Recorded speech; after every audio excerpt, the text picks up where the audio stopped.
Chiranjeevi madam ఇవాళ ఆత్మ బంధువులందరికీ నమస్కారం.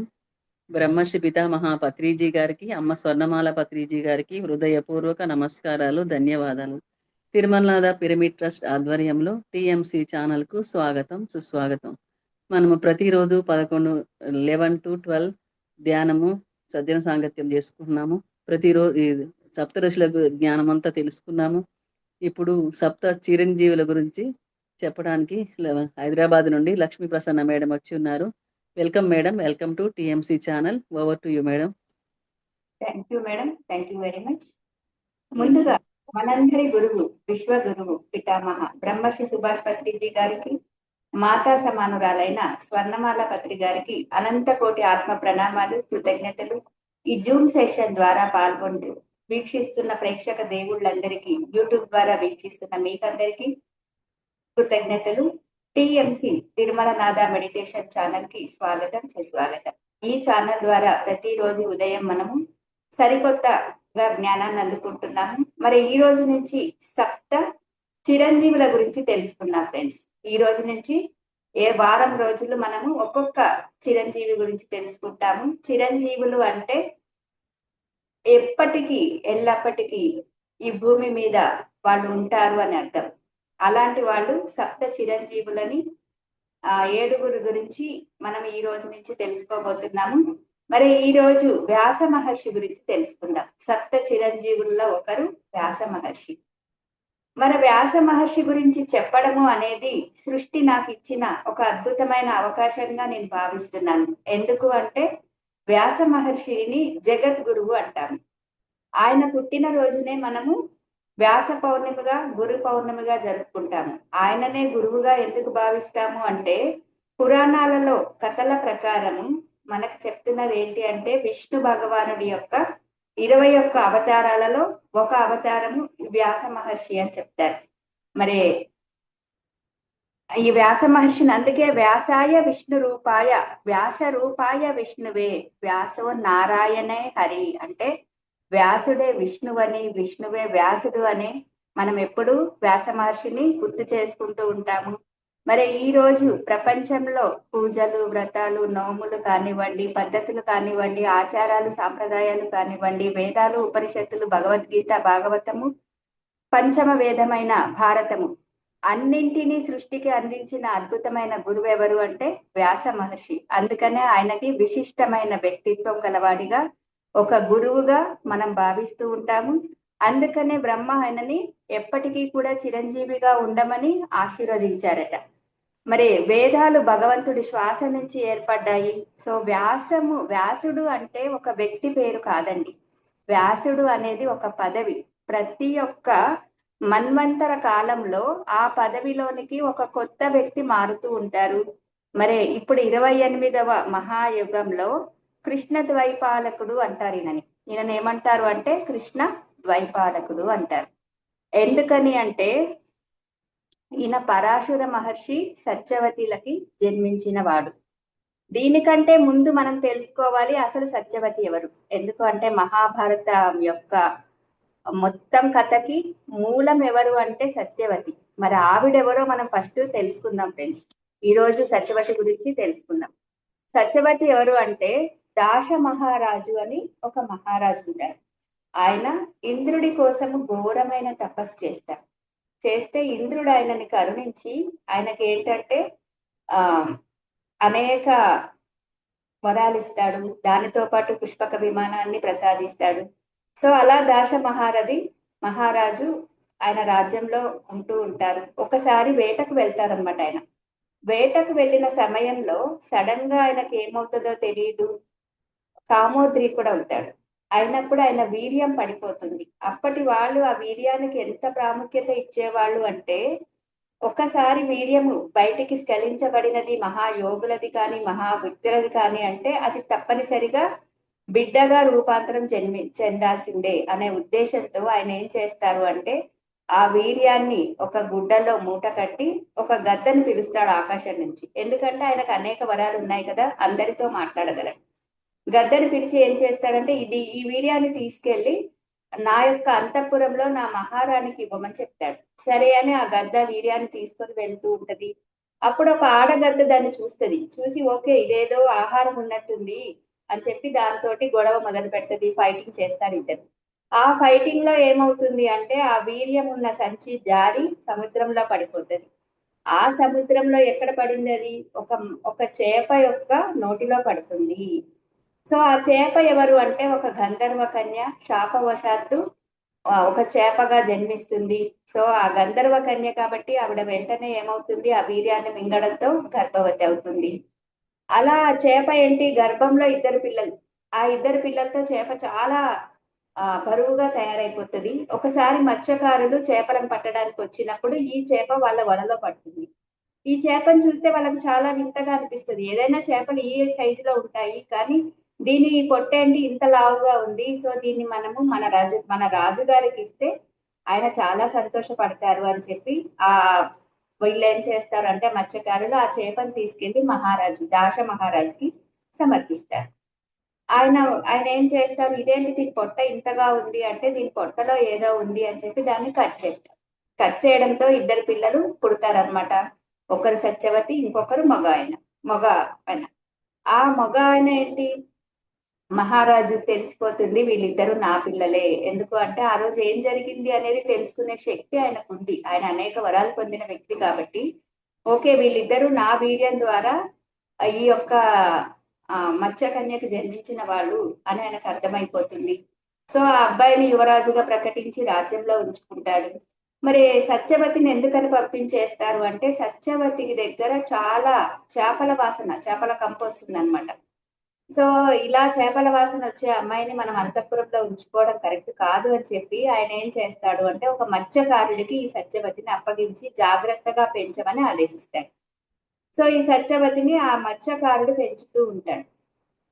ఆ మత్స్యకారుడు ఏం చేస్తూ ఉంటాడంటే ఎవరైనా యమునా నది తీరానికి వస్తే వాళ్ళని పడవ దాటించడము ఆయన యొక్క పని అన్నమాట.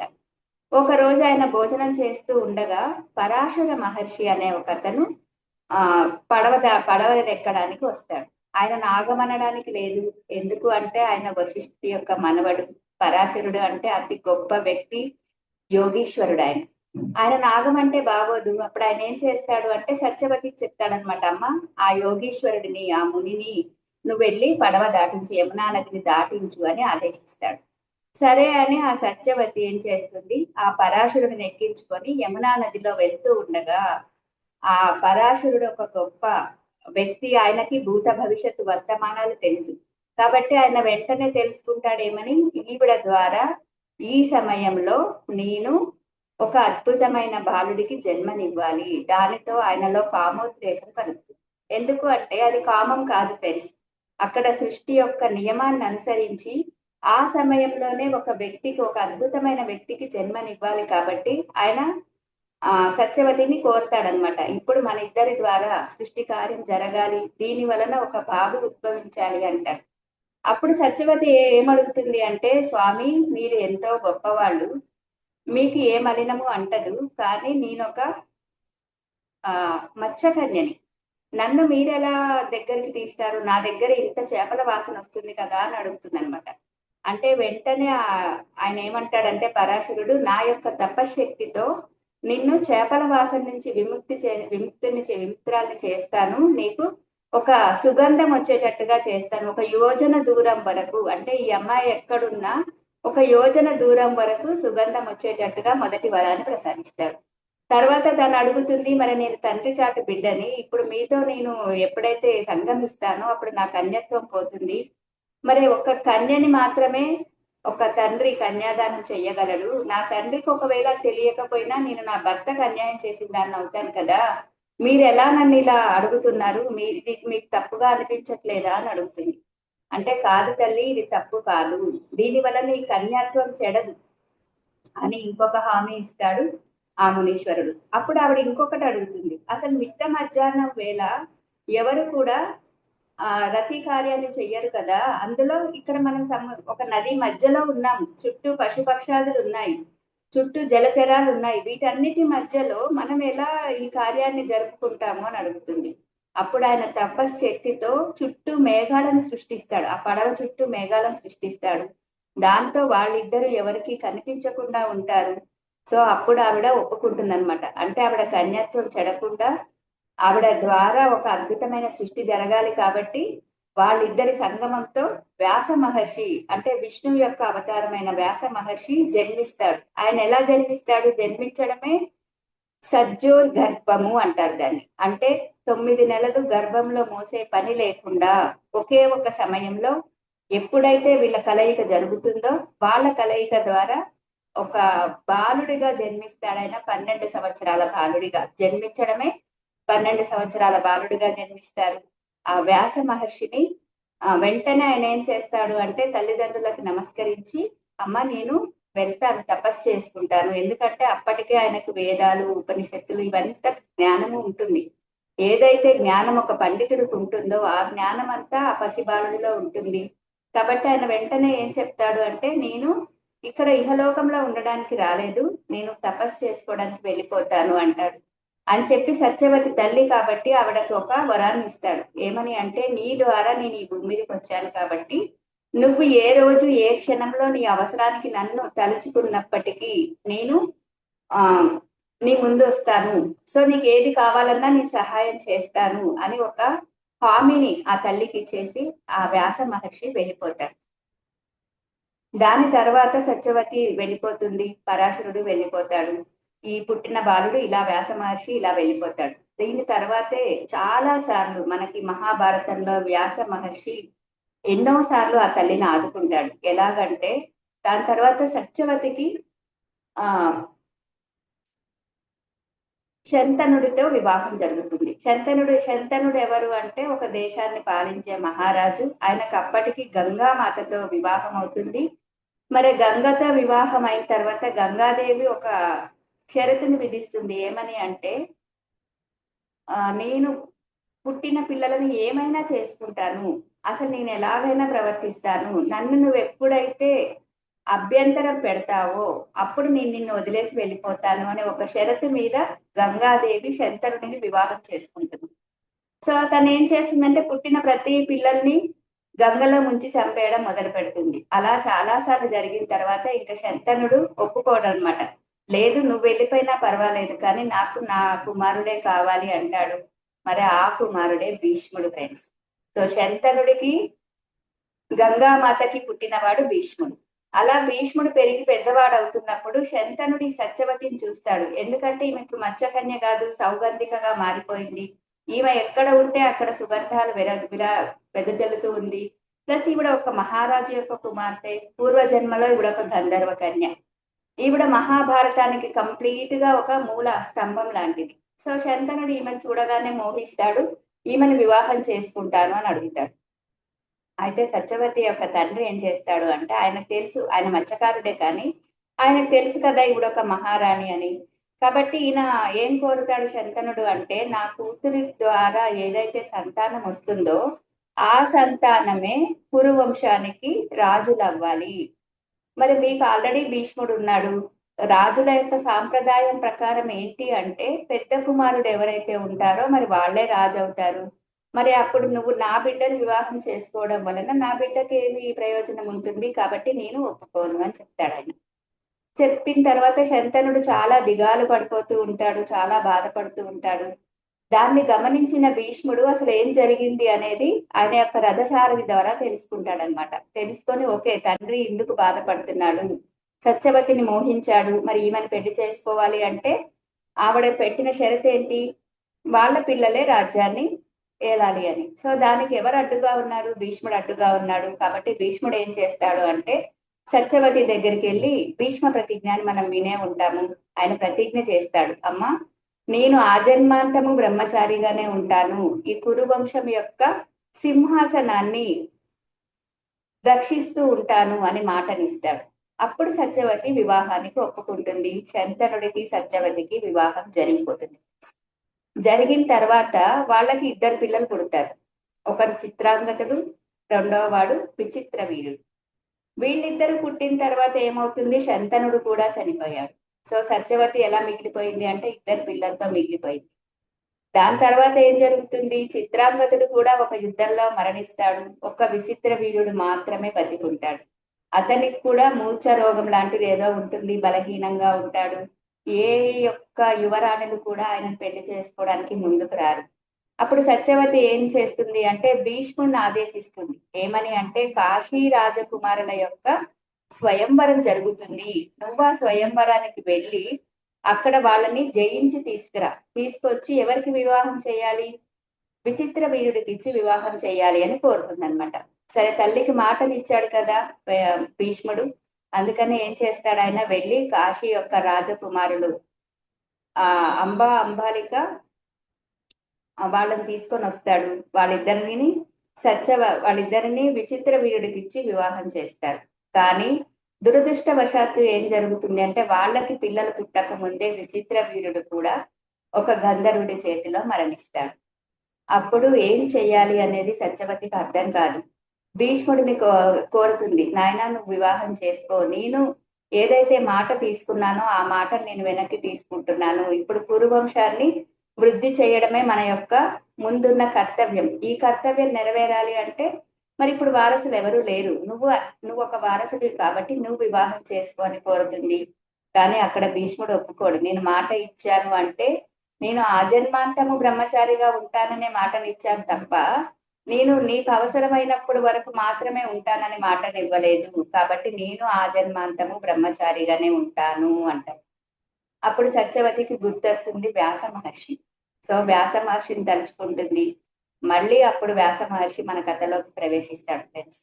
సో వ్యాస మహర్షి వస్తాడు, తల్లి యొక్క బాధను అర్థం చేసుకుంటాడు. అర్థం చేసుకుని సరే కురువంశాన్ని వృద్ధి చెందించాలి అంటే మరి ఏం చెయ్యాలి? వాళ్ళ అంబాలికనిద్దరిని ఒకరి తర్వాత ఒకరిగా తన దగ్గరికి పంపించమని కోరుతాడు. సో వాళ్ళ ద్వారా కురువంశం వృద్ధి చెందుతుంది. దీన్ని గర్భము అంటారు. సో ఇక్కడ కూడా ఏం జరుగుతుంది? అంబ వెళ్తుంది, కానీ ఆవిడ భయంతో కళ్ళు మూసుకుంటుంది.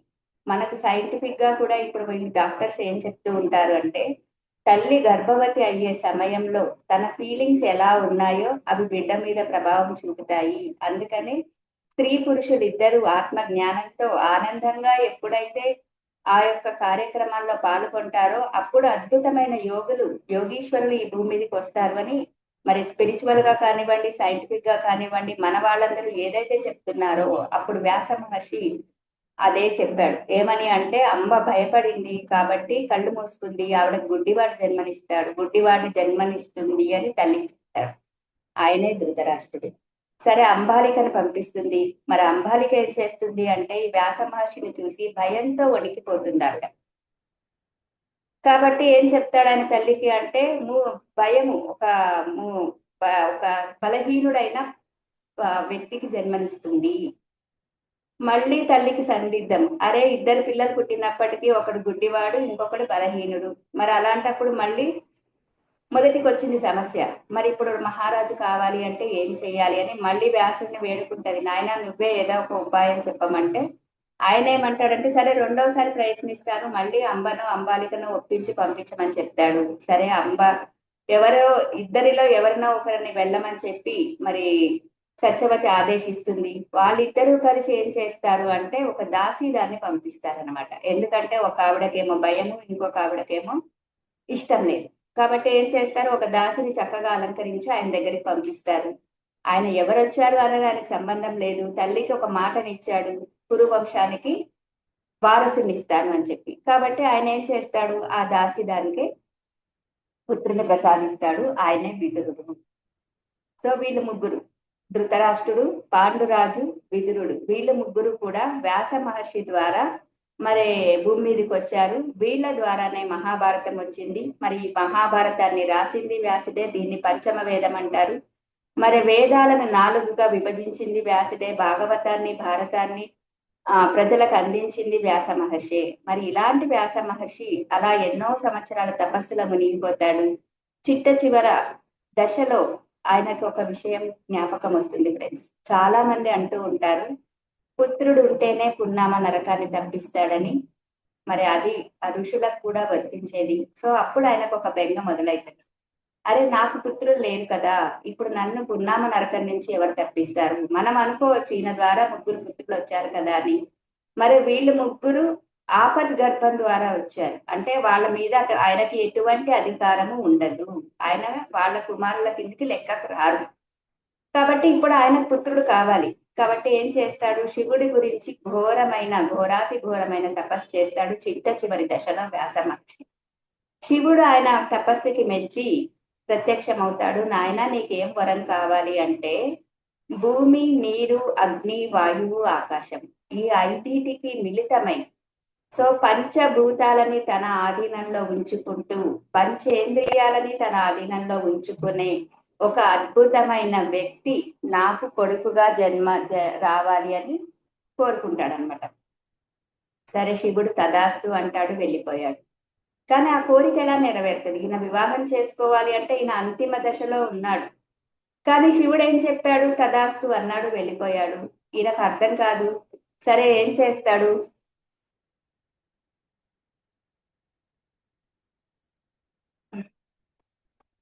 ఈయన ఏం చేస్తాడు అంటే, సరే ఆయన యథావిధిగా యజ్ఞాలు యాగాలు నిర్వర్తిస్తూ ఉంటాడు. ఆ సమయంలో ఒక గంధర్వ కన్య ఆయన ముందు తిరుగుతూ ఉంటదన్నమాట. సో ఆవిడని చూడగానే ఈయనలో కామోద్రేకం కలుగుతుంది. అంతటి వయసులో కామోద్రేకం కలగడం ఏంటి అంటే, అక్కడ ఆయన యొక్క కోరిక ఏదైతే ఉందో, ఒక పుత్రుడికి జన్మనివ్వాలి, ఆ పుత్రుడు కూడా గొప్ప యోగీశ్వరుడు అవ్వాలి, పంచభూతాలని తన ఆధీనంలో ఉంచుకున్న వాడై ఉండాలి, పరమేశ్వరుడు వరం ఇచ్చాడు. మరి ఆ వరం నిజం అవ్వాలి అంటే ఆయనలో ఆ సమయంలో కామోద్రేకం కలగాల్సిందే. సో ఆ కామోద్రేకం కలుగుతుంది. కానీ ఆ గంధర్వ కన్య భయపడుతుంది అనమాట. తన పేరేంటి అంటే కృతాచి. కృతాచి అనే గంధర్వ కన్య చాలా అద్భుతమైన సౌందర్యవతి. తను ఎవరైనా మునులని తపస్సు నుంచి బయటికి తీసుకురావాలి అంటే ఆవిడని పంపిస్తూ ఉంటారనమాట. కానీ ఆవిడ యాదృచ్ఛికంగా అక్కడికి వస్తుంది, కావాలని అక్కడికి రాదు, ఆవిడని ఎవరు పంపించరు. అదే సృష్టి యొక్క ఘటన అని చెప్పవచ్చు ఫ్రెండ్స్. సో ఆవిడ అక్కడికి వస్తుంది. ఆవిడ చూడగానే ఈయనలో కామోద్రేకం కలుగుతుంది. సో వెంటనే ఆవిడ ఏం చేస్తుంది అంటే, అమ్మో ఈయన యోగీశ్వరుడు నన్ను ఏమైనా శపిస్తాడేమో అని ఒక చిలుకగా మారిపోయి పారిపోతుంది అనమాట. సో అప్పటికే ఈయన యొక్క వీర్యం బయటకు వచ్చేస్తుంది. ఆ వీర్యం ఏమవుతుంది? యజ్ఞంలో పడుతుంది.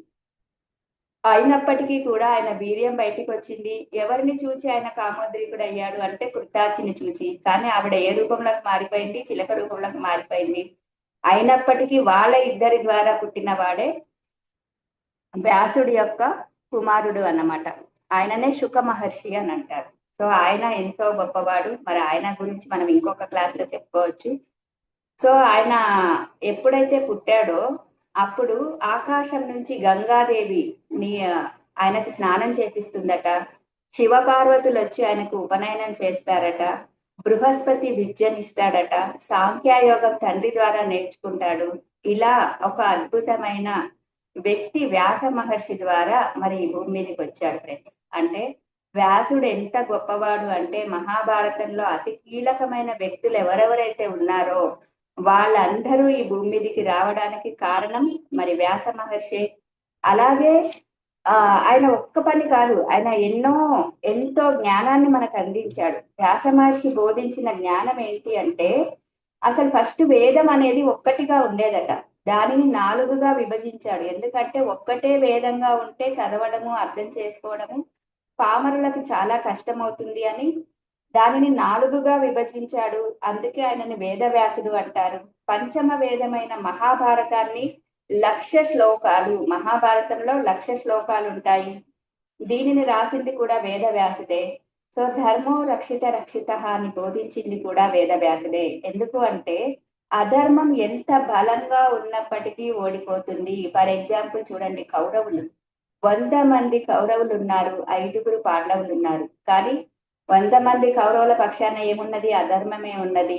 ఎన్ని ప్రయత్నాలు చేసినప్పటికీ, ఎన్ని కుట్రలు కుతంత్రాలు పన్నాగాలు మోసము చేసినప్పటికీ చిట్ట చివరికి ధర్మమే జయిస్తుంది. ధర్మో రక్షిత రక్షిత అని మరి మహాభారతం ద్వారా మనము నేర్చుకుంటాము. మరి ఆ మహాభారతం యొక్క జ్ఞానాన్ని మనకు అందించింది కూడా వ్యాస మహర్షి. మరి అలాగే భగవద్గీత ద్వారా కర్మ సిద్ధాంతం ఇప్పటికీ కూడా మనుషులు కానీ, దేవతలు కానీ, త్రిమూర్తులు కానీ ఎవరైనా కర్మకి లోబడి ఉండాల్సిందే. కర్మ అనేది ఎవరైనా తప్పించుకోలేరు, తగ్గించుకోవచ్చు. అది కూడా ఎలాగంటే బ్రహ్మర్షి పత్రిజీ బోధించిన అద్భుతమైన ధ్యానము, శ్వాస మీద ధ్యాస అనే ధ్యానం చేస్తూ, స్వాధ్యాయం చేస్తూ, సజ్జన సాంగత్యం చేస్తూ, ధ్యాన ప్రచారం చేయడం వలన మనము కర్మని తగ్గించుకోగలము, తప్పించుకోలేము. సో ఆ కర్మ సిద్ధాంతాన్ని కృష్ణ పరమాత్మ ద్వారా భగవద్గీతలో మనకి బోధించింది ఎవరు అంటే వ్యాస మహర్షి. మరి అలాగే ఎక్కడైతే స్త్రీలు పూజించబడతారో అక్కడ ఆ దేశం సుభిక్షంగా ఉంటుంది. స్త్రీని ఎప్పుడైతే బాధ పెడతారో ఆ యొక్క వంశం సర్వనాశనం అయిపోతుంది అని చూపించడానికే ద్రౌపది పాత్ర సృష్టించాడు. మరి ద్రౌపదికి అవమానం జరగడం వల్లనే కురుక్షేత్ర సంగ్రామం జరిగింది. కురుక్షేత్ర సంగ్రామం వల్లనే మరి కురువంశం కంప్లీట్ గా నాశనం అయిపోయింది. అంటే ఎక్కడైతే స్త్రీలు బాధించబడతారో అక్కడ వంశాలే నాశనం అయిపోతాయి అని ఖచ్చితంగా రుజువులతో సహా మన ముందు ఉంచాడు వ్యాస మహర్షి. అలాగే గుణత్రయం, సత్వగుణము, రజోగుణము, తమో గుణము ఎలా మనిషిని నడిపిస్తాయో, ఏ గుణానికి ఎవరు ప్రతీకలో, ఏ గుణంలో ఉంటే మనిషి ఎలా ప్రవర్తిస్తాడో ఈ యొక్క జ్ఞానాన్ని మనకు అందించింది వేదవ్యాసుడే. 18 అష్టాదశ పురాణాలను రాసింది వేదవ్యాసుడే. భాగవతము, విష్ణు పురాణము, శివ పురాణము, భాగవతంలో శ్రీకృష్ణుని యొక్క లీలలు, భక్తి మార్గాన్ని మనకి మన ప్రపంచానికి బోధించింది ఎవరు అంటే వేదవ్యాసుడు. బ్రహ్మసూత్రాలు. సో బ్రహ్మసూత్రాలు అంటే ఇతరులని మీరు బాధ పెట్టారు అంటే అది పాపము, ఇతరులను సంతోష పెట్టారు అంటే అది పుణ్యము. ఎంత తేలికగా జ్ఞానాన్ని మనకు అందించారు అంటే ఆయన ప్రతి ఒక్క పామరుడు కూడా అర్థమవుతుంది. నాయన నువ్వు ఏదైతే చేస్తున్నావో అదే పొందుతావు. నువ్వు ఒక వ్యక్తిని బాధ పెట్టావు అంటే నువ్వు బాధపడాల్సిందే, ఒక వ్యక్తిని సంతోష పెట్టావు అంటే నువ్వు సంతోషపడతావు. అంత తేలికగా అందరికీ అర్థమయ్యేటట్టుగా మరి వ్యాసుడు మనకి ఆ ఈ జ్ఞానాన్ని అందించాడు. మరి ఇంతటి జ్ఞానాన్ని మనకు అందించిన వ్యాస మహర్షి సప్త చిరంజీవులలో ఒక్కరు ఫ్రెండ్స్. మరి ఆయన గురించి మనం ఈరోజు నాకు తెలుసుకున్నంతలో నేను మీ ముందు ఉంచాను. మరి వ్యాస మహర్షి యొక్క ఎనర్జీని ఇన్వైట్ చేసుకుంటూ మనమందరము చక్కగా కొంచెం సేపు ధ్యానం చేద్దాం. Thank you friends. Madam record stop చేయండి. హాయిగా కూర్చుని ఫ్రెండ్స్, భారతంలో ఇంకొకసారి వ్యాసుడు ఒక అద్భుతమైన పాత్రను పోషిస్తాడు. అది ఎప్పుడు అంటే వ్యాసుడి ద్వారా మనకు తెలిసింది పాండురాజు, ధృతరాష్ట్రుడు, విదురుడు వచ్చారు అని. మరి ధృతరాష్ట్రుడికి వివాహం జరుగుతుంది గాంధారితో. వివాహం జరిగిన తర్వాత గాంధారి మామూలుగా గర్భవతి అవుతుంది. కానీ పాండురాజుకి శాపవశాత్తు ఆయన భార్యలతో కలిస్తే చనిపోతాడు అని చెప్పడంతో ఆయన ఏం చేస్తాడు అంటే కుంతీదేవిని, మాద్రిని తీసుకొని వనవాసాలకు వెళ్ళిపోతాడు. అక్కడ కుంతీదేవి ఏం చేస్తుంది అంటే నాకు ఒక వరం ఉంది, ఆ వరంతో నేను కుమారులను కనగలను అని భర్తకు చెప్పడంతో ఆయన యొక్క అనుమతి తీసుకొని ఆవిడ ధర్మరాజుకి జన్మనిస్తుంది.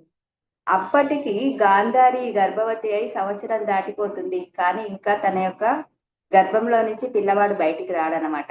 అప్పుడు ఆవిడ చాలా అసూయ చెందుతుంది. అరే నేను ఈవిడ కంటే ముందు గర్భవతిని అయ్యాను, కానీ నా కొడుక్కి రాజ్యాధికారం రాకుండా ధర్మరాజుకి రాజ్యం పట్టాభిషేకుని చేయాల్సి వస్తుందని అసూయ, ఈర్ష్యతో ఆవిడ రగిలిపోతుంది. అప్పుడు ఏమవుతుంది, ఆవిడకి గర్భస్రావం జరుగుతుంది. అప్పుడు మళ్ళీ సత్యవతి ఏం చేస్తుందంటే మళ్ళీ వ్యాసుని తలుచుకుంటుంది. వ్యాసుడు వస్తాడు. వచ్చి ఏం చేస్తాడు అంటే ఆ యొక్క పిండాన్ని 101 భాగాలుగా చేసి 101 కుండల్లో భద్రపరిచి, అంటే ఇప్పుడు మనం ఏదైతే టెస్ట్ ట్యూబ్ బేబీ అంటున్నామో దాన్ని వ్యాస మహర్షి అప్పుడే ఆ కాలంలోనే మనకి అందించాడు ఫ్రెండ్స్. ఆ 101 కుండల్లో ఆ యొక్క పిండాన్ని భద్రపరుస్తాడు. అది 100 మంది కౌరవులు ప్లస్ ఒక రాజకుమారి, వీళ్ళందరూ జన్మిస్తారనమాట. అంటే వ్యాసుడి ద్వారా మనకి ఎంత అద్భుతమైన టెక్నాలజీ భూమి మీదకి వచ్చింది అంటే ఈ రోజు మనం ఏదైతే ఐబిఎఫ్ అనుకుంటున్నామో, లేదా టెస్ట్ ట్యూబ్ బేబీస్ అంటున్నాము, లేదా సజ్జో గర్భం అంటున్నాము, ఇవన్నీ కూడా భారతంలో మనం ఆల్రెడీ విన్న టాపిక్సే. అలాగే ఎవరైతే గర్భవతులు అయ్యే సమయంలో, అంటే ఎవరైతే సంభోగ సమయంలో వాళ్ళ యొక్క మూడ్స్ ఎలా ఉంటాయో అలాంటి పిల్లలు పుడతారని కూడా అప్పుడే వ్యాస మహర్షి చెప్పాడు. దానికి ఉదాహరణగానే మనకి ధృతరాష్ట్రుడు అంధత్వంతో పుట్టడము ఇవన్నీ కూడా కనిపిస్తున్నాయి. అంటే ఎక్కడైతే సైన్స్ ఇప్పుడు ఎంతో గర్వంగా మేము ఆ ఇవన్నీ తెలుసుకున్నాము సైంటిఫిక్ గా అంటున్నారో, స్పిరిచువాలిటీలో వేదవ్యాసుడు ఎప్పుడో ఇవన్నీ ప్రపంచానికి అందించేశాడు మహాభారతం ద్వారా. అందుకనే మరి భారతదేశంలో జన్మనెత్తడము అంటే ఒక 100 జన్మలు వేరే దేశంలో పుడితే ఎంత జ్ఞానాన్ని పొందుతామో, ఈ పవిత్రమైన భారతదేశంలో మనం జన్మ తీసుకుంటే అంత జ్ఞానాన్ని మనం పొందుతాము అని మరి ఎప్పుడు న్యూటన్ గారు చెప్తూ ఉంటారు ఫ్రెండ్స్. ఎందుకు అంటే వేదాలు, ఉపనిషత్తులు, రామాయణము, భారతము, భాగవతము, భగవద్గీత, అష్టాదశ పురాణాలు ఇలా ఎన్నో మన దేశంలో ఉద్భవించాయి. మరి దానిలో చాలా వరకు రావడానికి కారణం ఎవరు అంటే వేదవ్యాసుడు. మరి అలాంటి వేదవ్యాసుడు చిరంజీవిగా ఉంటాడు అని మరి ఆయనకి బ్రహ్మ వరం ఇచ్చాడు. మరి సప్త చిరంజీవుల్లో ఒకరైన వేదవ్యాసుడి గురించి ఈరోజు మనం తెలుసుకున్నాము.